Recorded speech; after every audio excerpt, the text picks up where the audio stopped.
साथियों जय भीम। मैं सागर ननीर और आप देख रहे हैं प्रबुद्ध भारत टीवी। इस वक्त सबसे बड़ी खबर आपको बता दूं कि तेलंगाना से आ रही है, जिसमें बहुजन समाज पार्टी और के चंद्रशेखर राव की पार्टी यानी बीआरएस ये दोनों मिलकर लोकसभा के चुनाव लड़ सकते हैं। हालांकि ये खबर कल देर रात मेरे पास आई है। मैंने कम्युनिटी गाइडलाइन में एक पोस्ट के जरिए इस खबर को दिखाया भी था, लेकिन आपको बता दूं कि ये जो बड़ी खबर तेलंगाना से आ रही है, क्या इस खबर में दम है, क्या बहन जी इस पर मुहर लगाएंगी, ये तमाम बातें सोशल मीडिया के माध्यम से और मेन स्ट्रीम के मीडिया से चल रही है। आपको बता दूं कि तेलंगाना में डॉक्टर आर.एस. प्रेम कुमार के नेतृत्व में बीएसपी बड़े उफान पर पिछले साल दिखाई दी। हालांकि विधानसभा के चुनाव में बीएसपी का उतना असर देखने को नहीं मिला जितना सोशल मीडिया और मेन स्ट्रीम के मीडिया में भी दिख रहा था। लेकिन ये खबर कल डॉक्टर आर.एस. प्रेम कुमार ये केसीआर से मिले और वहां पर गठबंधन का ऐलान हुआ, ऐसी बातें ऐसी खबरें मीडिया में चल रही है। लेकिन अब तक इस पर कोई भी आधिकारिक तौर पर कोई भी मतलब स्टेटमेंट आर.एस. प्रवीण का कहो या फिर बहन जी का कहो सामने नहीं आया है। आर.एस. प्रवीण ने अपने ट्विटर हैंडल से ट्वीट करते हुए इस बात की खबर मतलब इस पर अपनी प्रतिक्रिया दी कि अफवाहों पर ज्यादा कोई भी विश्वास ना करे, जब भी कोई निर्णय होगा ये सबके सामने आ जाएगा। वैसे मेन स्ट्रीम के मीडिया में ये खबर भी चलाई गई है कि सीटों को लेकर केवल चर्चा होनी बाकी है, इस पर भी जल्द फैसला हो जाएगा।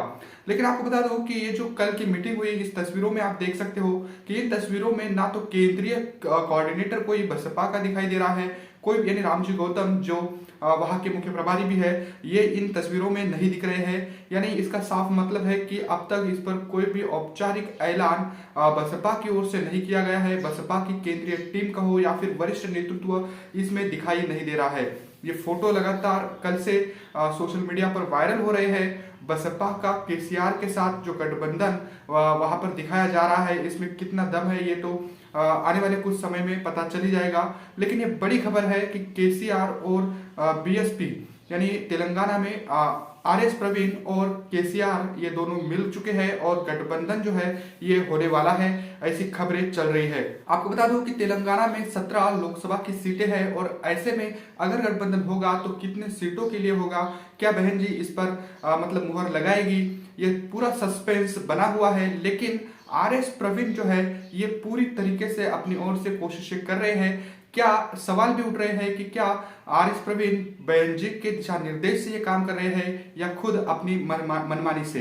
जनता के बीच से आवाज आ रही है। तेलंगाना में जो गठबंधन की बात चल रही है, इस पर भी लोग अपनी प्रतिक्रिया दे रहे हैं और कह रहे हैं कि ये गठबंधन हो सकता है।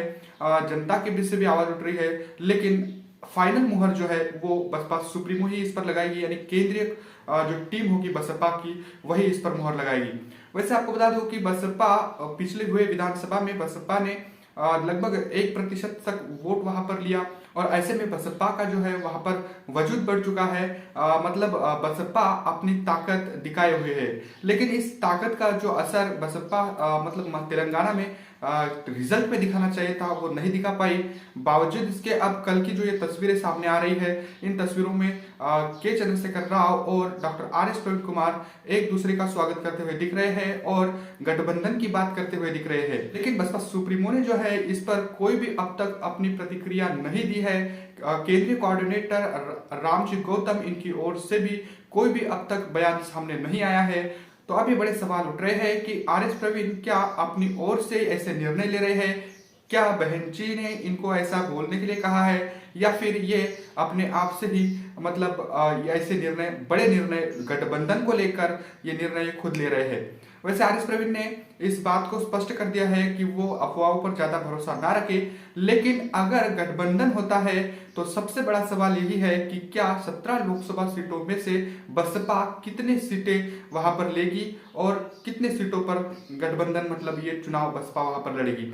वैसे बसपा सुप्रीमो ने पहले भी ये कहा था कि कोई भी गठबंधन बसपा इस बार लोकसभा के चुनाव में नहीं करेगी। लेकिन तेलंगाना से जो ये खबर आ रही है, इससे ये पता भी चलता है कि क्या आने वाले दिनों में अलग अलग राज्यों में भी गठबंधन हो सकता है। ऐसी शंकाएं भी मतलब लोगों के बीच से उठ रही है और अब इस पर फाइनल मुहर बसपा सुप्रीमो ही लगाएगी। और अगर गठबंधन हुआ तो बसपा 3 से 4 सीटें लेगी या इससे ज्यादा सीटें लेगी, क्योंकि बसपा का वहां पर बहुत बड़ा वजूद भी है। और ऐसे में गठबंधन अगर हुआ तो कांग्रेस के साथ साथ भाजपा की भी मुश्किलें वहां पर बढ़ सकती है। हालांकि आपको बता दूं कि कांग्रेस यानी इंडिया गठबंधन जो है ये वहां पर मिलकर चुनाव लड़ रहा है और ऐसे में अगर केसीआर और बीएसपी साथ में मिलकर चुनाव लड़ते हैं तो कांग्रेस के लिए बड़ी परेशानी वहां पर हो सकती है और बसपा इस बार वहां पर मतलब कुछ अच्छा भी रिजल्ट ला पाएगी, ऐसा मुझे भी लगता है। लेकिन फाइनल मुहर इस पर तो बसपा सुप्रीमो ही लगाएगी और देखने वाली ये बात होगी कि